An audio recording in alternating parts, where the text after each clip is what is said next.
So it turns out Jade has an internship in a very competitive field that she can't pass up, which means she'll be leaving in 10 days. She and David plan to make the most of that time together, and thus we get a love montage comprised of pretty much all of the first things that come to your mind when you think of a love montage.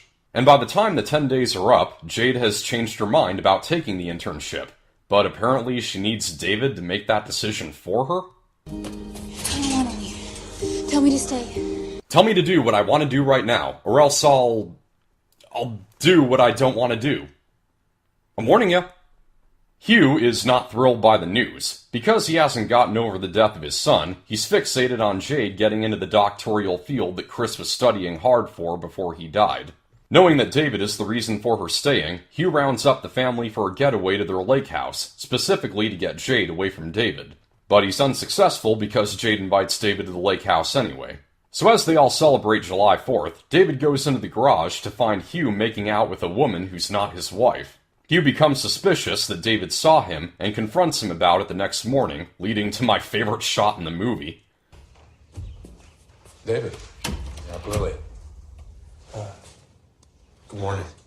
Yeah, it is, isn't it? That pan over to him as he's standing still and stern at the end of the counter is the first sign of the evil nut that he's turning into. I just love how he was in that position as David walks in. Was he just standing there all morning expecting him? Later, when he takes David for a ride on the lake, he confesses that he saw him with the other woman. And fun fact, while shooting this scene, they accidentally filmed Bruce Greenwood trying to talk sense into the writer-director.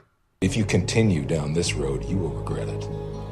And this whole reveal of Hugh being a cheater, it's completely pointless. The only purpose it could have is to give Hugh another reason to hate David, but even then, David says he's not going to tell anyone, so it goes nowhere.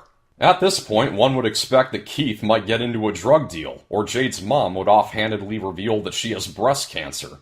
Speaking of whom, Jade's mom has written a letter of recommendation to the college that David is applying for. She's just so inspired by the love David and Jade share that she makes that the crux of the letter.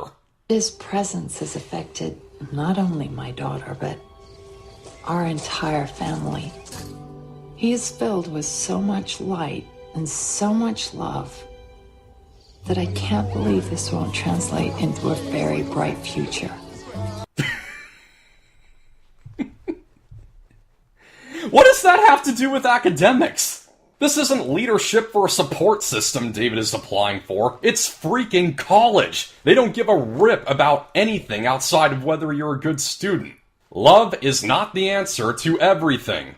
So David and Jade meet up with Mace and Jenny in the evening to sneak into a zoo and frolic. Jenny, being the evil ex, sees David and Jade kissing, and jealousy triggers her into calling the cops on them. When the cops arrive, David lures them away from the rest of the group and gets arrested. While he's in jail, Hugh looks into his records and finds that he was arrested once before for an incident of domestic violence. He exaggerates it to make it seem as though David has had a long criminal history. This is the kind of guy you really want to fight for? Yes! I don't care about his past. There's nothing you can say that will change the way I feel about him. Hey, check this out, Jade. He's from Al-Qaeda. I said I don't care! Please, Dad. Get him out. On one condition. Anything. It's a trap! So of course he blackmails her into not seeing him anymore, and he agrees to go down to the station and bail him out. Hugh insists that what David and Jade had was not real love and just a summer fling, and I gotta say it's pretty bad when I'm actually siding with the antagonist. But then, we officially arrive at the point where Hugh goes borderline supervillain. Just play it. I would have thought you would have learned more from your past. Sure your father must have. In everything I hear, he sounds like a great guy. Works hard, does the best he can. It was never quite enough for your mother, though, was it? One day you get home early from school, there's another man there. You beat him. You beat him so badly he has to be taken away in an ambulance. You know that love that you talked about at dinner? You're never gonna have that. It doesn't exist. Jade will get bored with you. You're not good enough. You're just like your father. This is what I love about this movie. This is what I'm talking about when I say this movie takes cliches to ludicrous extremes. What kind of dad talks and acts this way toward a boy he doesn't like? Just look at how delighted he is when David decks him.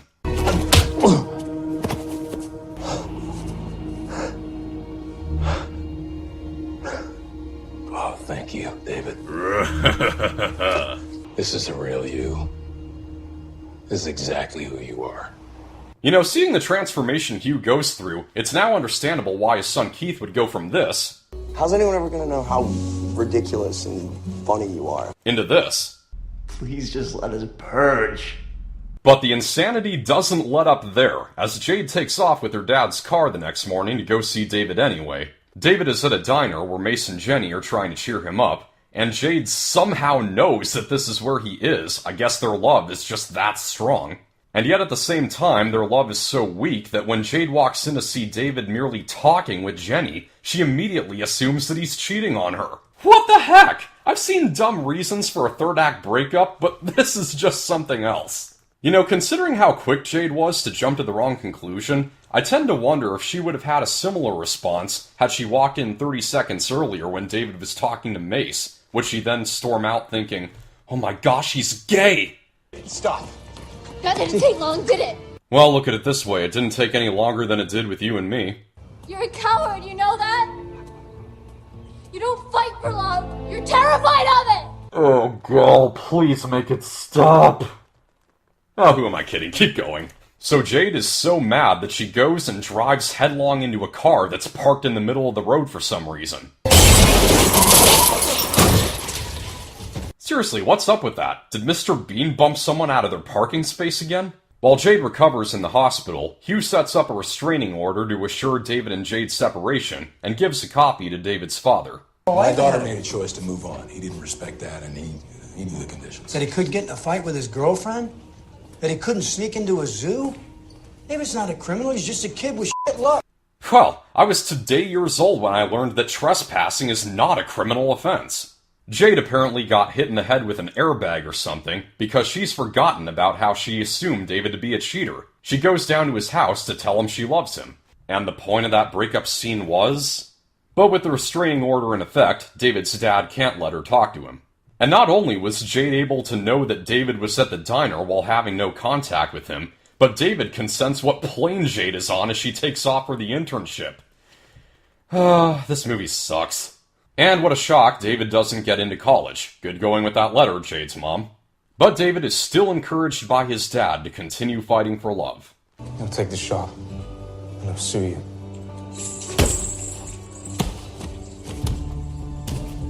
Let that try.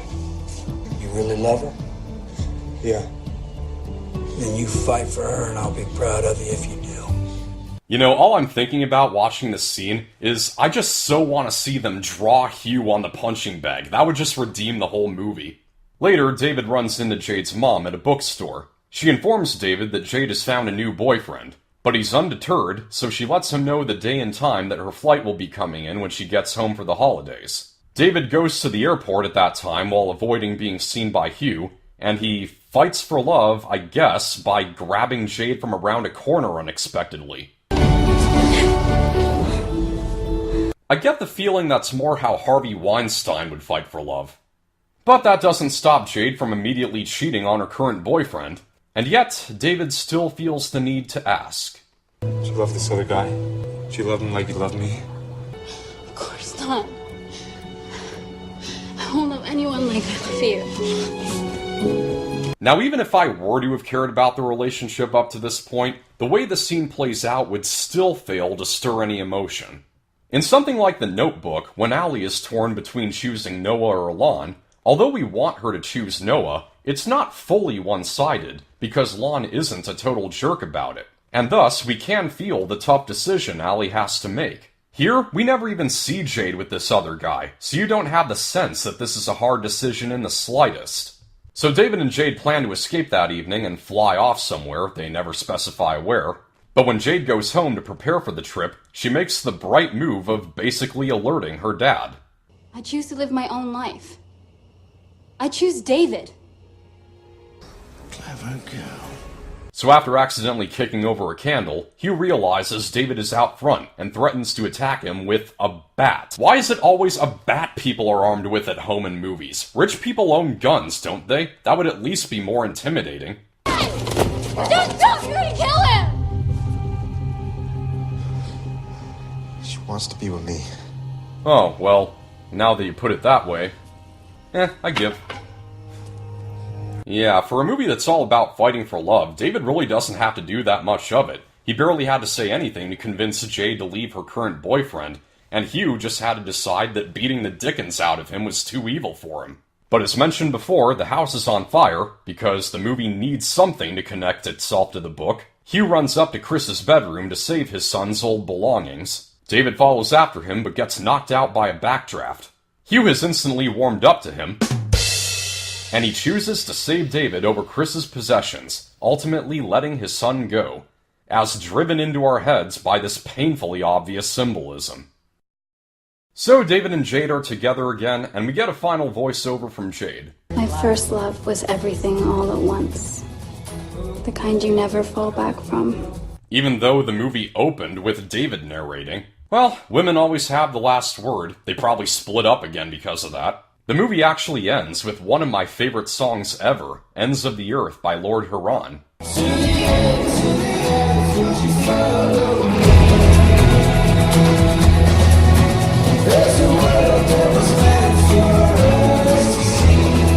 Between this and Walking with Dinosaurs, the song has gotten terrible representation in film. There are a few good songs featured on the soundtrack, though it excludes the famous love ballad from the 1981 version, the one thing about that movie that was well received. Also, during the airport scene, we hear the score from the ending of Remember Me.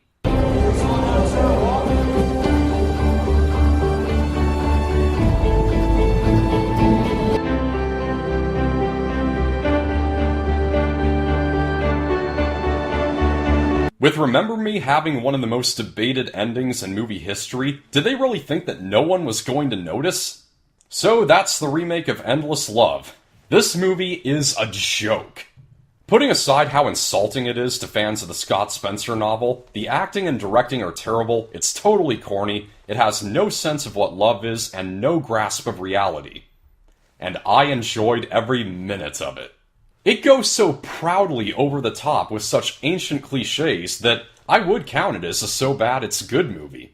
I could understand somebody watching it and saying, it's just a plain bad movie, nothing more and nothing less. It's definitely not on par with The Room, but I would put it on the same level of hilarity as The Wicker Man with Nicolas Cage. So if you got enjoyment out of that movie, have a singles get-together, just don't invite any fans of the book, and I think you'll all have a fun time with this bucket of endless scum.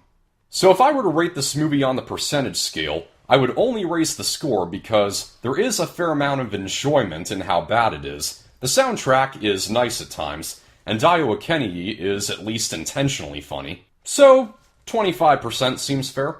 That's a wrap, thank you for watching. I hope you enjoyed this first episode of Disaster Reel. I hope to do more of these in the future. Like if you liked, subscribe for more. This is Pop Culture, I'm Alex Pop, and happy belated Valentine's Day to you all.